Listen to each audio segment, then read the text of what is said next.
Hi friends, ఎలా ఉన్నారు? బాగున్నారా? మేము కూడా చాలా బాగున్నామండి.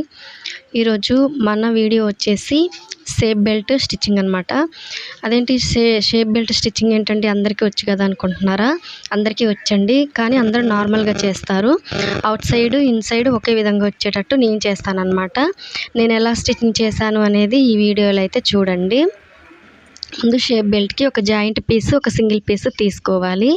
నేను అది తీసుకున్నప్పుడు ఏంటంటే వీడియో మిస్ అయిపోయింది. వీడియో తీయడం మా అక్కకి రాలేదు. సో నేను నెక్స్ట్ అక్క స్టిచ్చింగ్ చేస్తుంటే నేను వీడియో తీసానమాట. అది చూడండి.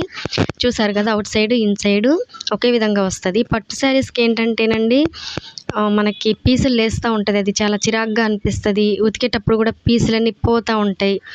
అది చాలా ఎంబారసింగ్ అనిపిస్తుంది. పట్టు చీర మీద ఉన్నంత ఇంట్రెస్ట్ కూడా పోతుందన్నమాట ఆ బ్లౌజ్ చూస్తే.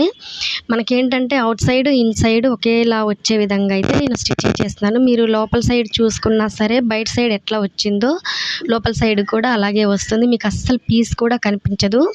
ఆ సైడ్ పీస్ అనేది మీకు అస్సలు కనిపించదు. చూసారు కదా నేను ఎలా స్టిచ్చింగ్ చేశానో. వీడియోలో చూపిస్తున్న విధంగా మీరైతే పీసెస్ తీసుకోండి. చూసారు కదండి, లోపల సైడ్, అవుట్ సైడ్, ఇన్సైడ్ రెండు సైడ్లు కూడా మీకు ఎక్కడ పీస్ కూడా జాయింట్ వేసినట్టు తెలియట్లేదు కదా. ఈ విధంగా స్టిచ్చింగ్ చేస్తే మీకు కస్టమర్స్ కూడా వస్తారు. అలాగే మీ స్టిచ్చింగ్ స్టైల్ కూడా స్కిల్ అనేది బాగా పెరుగుతుంది. చూసారు కదా, ఇప్పుడు అక్క చేస్తుంది, నేను వీడియో తీస్తున్నాను. తనకి ఫస్ట్ వీడియో తీయడం రాలేదు.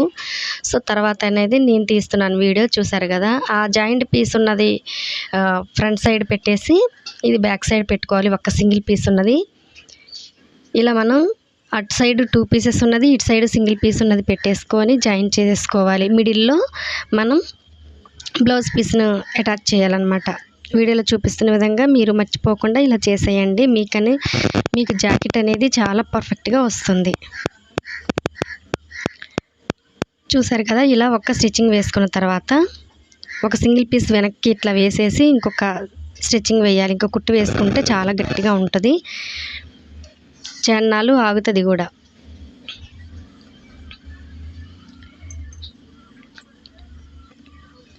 అండ్ మళ్ళీ దీన్ని ఇట్లా తీసి పక్కకి తీసి ఈ వెనకాల ఉన్న పీస్ని 2 ఫోల్డింగ్ కింద మడిచేసి ఇలా స్టిచ్చింగ్ చేయాలి వీడియోలో చూపిస్తున్న విధంగా. ఇలా అయితే మనకి బ్లౌజ్ అనేది చాలా పర్ఫెక్ట్గా వస్తుందండి.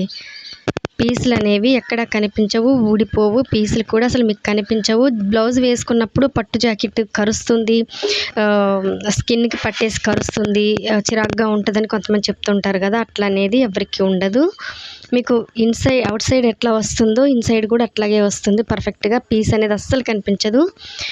ఈ స్టిచ్చింగ్ స్టైల్ ఎలా ఉంది అనేది మీరైతే ఒక్కసారి నాకు కామెంట్ చేసేయండి, తప్పకుండా మర్చిపోకుండా. వీలైతే నా ఛానల్ని సబ్స్క్రైబ్ కూడా చేసేయండి. తెలియని వాళ్ళకి తెలియచెప్పండి, ఓకేనా. ఈ షేప్ బెల్ట్ అనేది ఎలా ఉంది, నేను ఎలా స్టిచ్చింగ్ చేశాను అనేది, ఇన్సైడ్ అవుట్ సైడ్ ఒకే విధంగా పీసులు లేకుండా ఎలా స్టిచ్చింగ్ చేశానో మీరైతే తప్పకుండా కామెంట్ చేసేయండి. థ్యాంక్ యూ సో మచ్ అండి. చూసారు కదా ఎలా వచ్చిందో. Thank you.